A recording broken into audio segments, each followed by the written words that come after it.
The National Park Service fired him. Not missing, not unaccounted for, not a victim. Fired for abandoning his post. He never walked away from anything. The park just changed the paperwork. Paul Fugate was 41 years old. He had spent 9 years with the National Park Service, a law enforcement ranger and naturalist at Chiricahua National Monument in southeastern Arizona. He answered visitor questions, curated exhibits, built trail guides. He was described by everyone who worked alongside him as someone who genuinely loved the work. On January 13, 1980, at approximately 2 p.m., Paul Fugate left the Chiricahua Visitor Center to hike toward Fairway Ranch, a newly acquired area of the park he was responsible for knowing, his ranger uniform, his NPS keys. That was all he took. He never came back.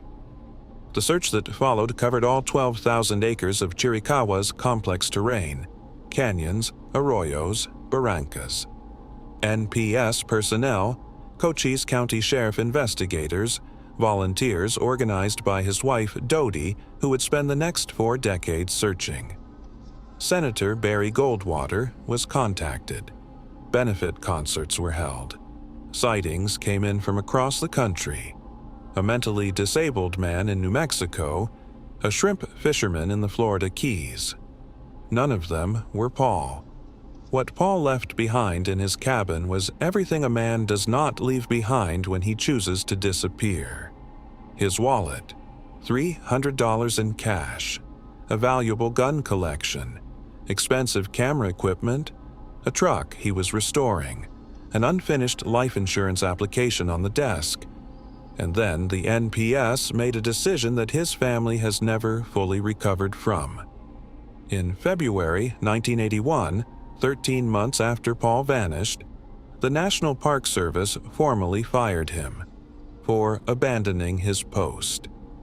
As if he had chosen to walk away from his uniform, his shift, his career, and his wife on a Tuesday afternoon in January.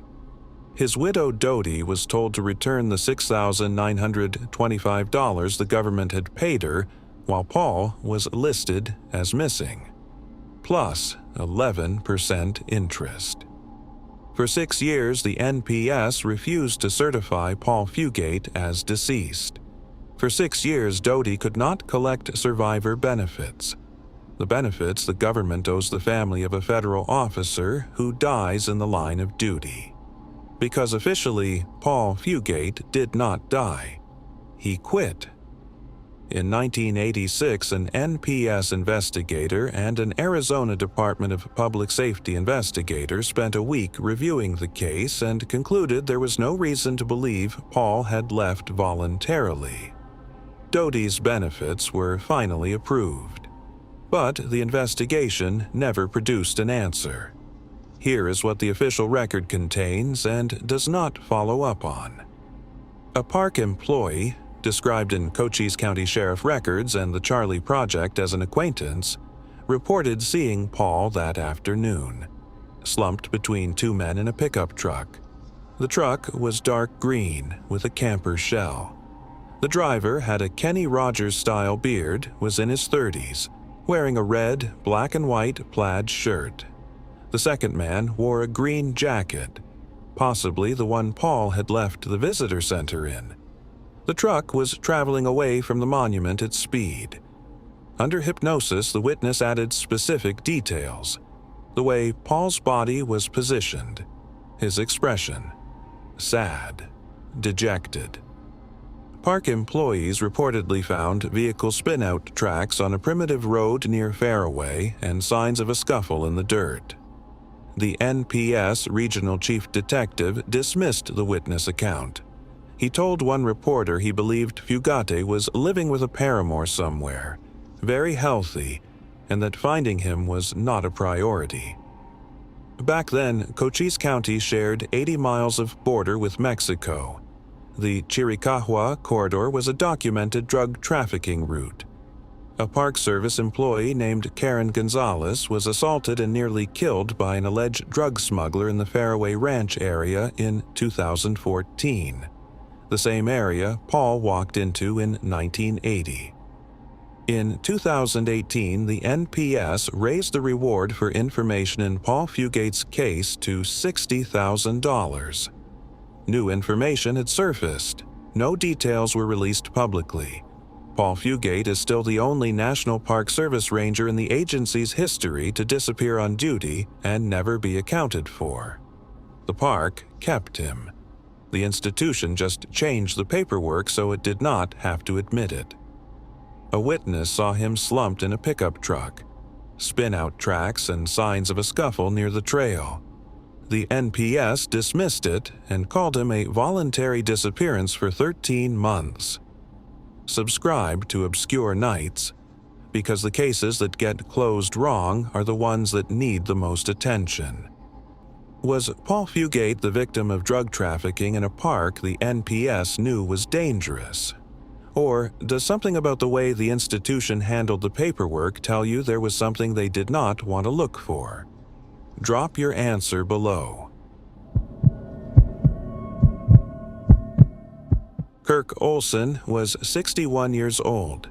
He came from San Luis Obispo, California. He had spent 10 years working for the California State Parks Agency, 3 national parks, 2 zoos. He was described by his niece Holly Leeson as an experienced hiker and former park ranger who had worked across conservation environments his entire adult life. In late August 2024, Kirk Olsen drove to Yosemite National Park alone. He planned a backpacking trip into the Ostrander Lake area, an 11.4-mile round-trip trail that the NPS describes as strenuous, with steep inclines and 1,500 feet of elevation gain. He left a note on his car.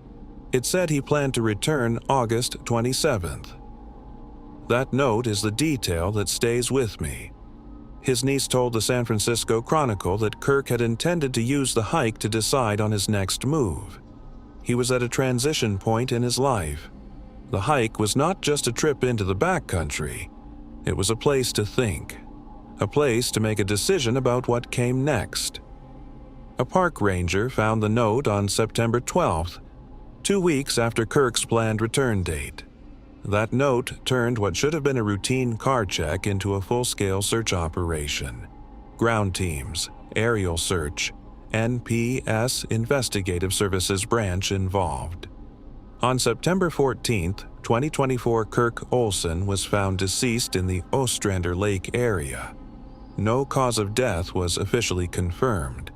His niece said he may have lost the trail. The investigation was ongoing at the time of the announcement. What the documented record leaves with you is this. Kirk Olsen had processed these reports from the other side. He had worked in the parks long enough to understand the outcome rate for a 61-year-old man, solo, overdue by 2 weeks in Yosemite backcountry. He had read the cases. He had been part of the system that responds to them. And he still went in alone, without a companion, without a PLB, with only a note on his dashboard that told searchers where to start looking 2 weeks after he should have been home. His niece wrote on Facebook after his body was found, "Mother Nature, in all of her glory, does not account for past experience, and solo hiking is never an endeavor that is without risks. Please, whenever possible, travel with a companion and be safe." She was right. Experience is not protection. Knowing the protocol does not guarantee survival. The park that Kirk Olsen once served did not make an exception for what he knew.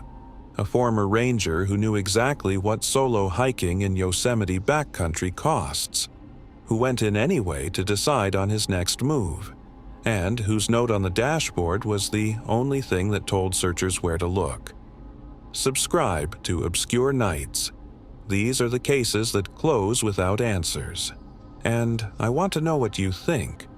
When someone with Kirk Olsen's experience goes in alone without a beacon and leaves only a note, is that a risk assessment or a decision about something else entirely? Drop it below. Randy Morgenson had spent 27 summers in Sequoia and Kings Canyon.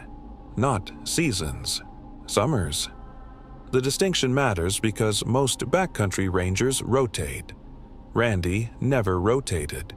He came back, year after year, to the same granite wilderness, the same remote stations, the same drainages that did not appear on any official map because he was one of the only people who had ever walked them.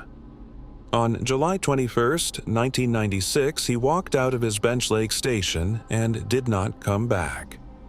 What I want to focus on tonight is not the search. It is what was found 5 years later.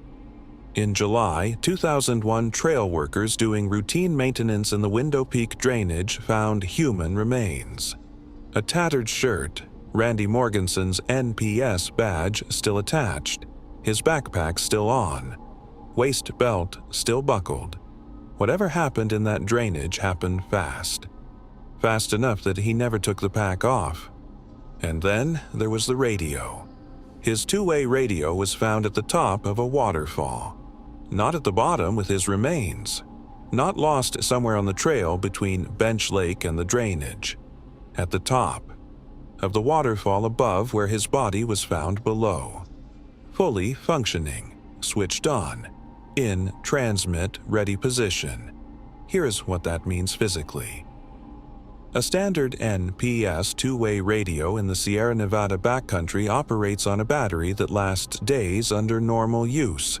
In extreme cold and exposure, the conditions of 5 Sierra Nevada winters, a battery does not survive.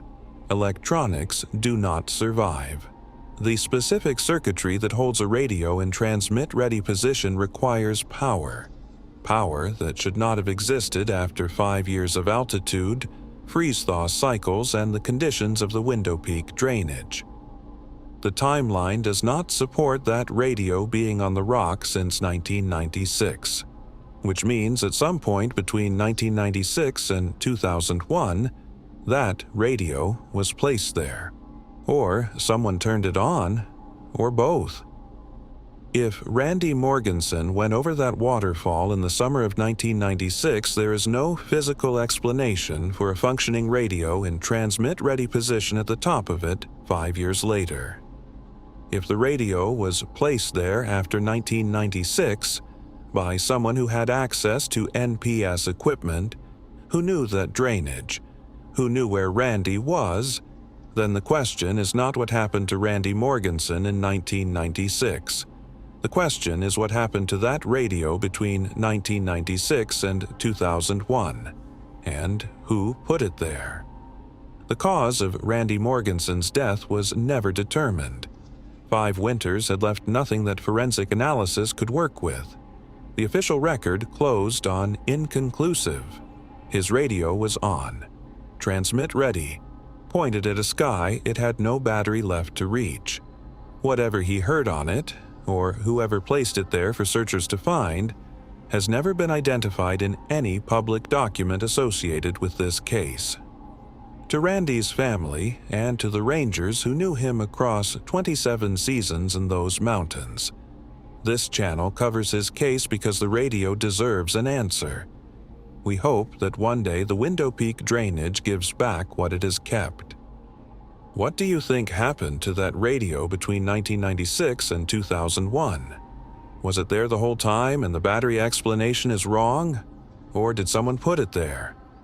Drop your answer below. 3 rangers, 3 parks, 3 different decades. Kirk Olsen's note did exactly what a trip plan is supposed to do. It told searchers where to start. It gave them a return date. It launched the search within hours of the car being checked, but it launched the search 2 weeks after he should have been home. That gap between when the note was written and when it was read is the documented cost of a trip plan that has no one waiting to act on it. Here is what changes that gap from 2 weeks to 24 hours. Before any backcountry trip, give your trip plan to a specific person with a specific instruction. Not your car dashboard, a person. Tell them, if I have not called you by this date and this time, call the park's emergency line immediately. Not the next day. Not when you get a chance. Immediately. That instruction costs nothing.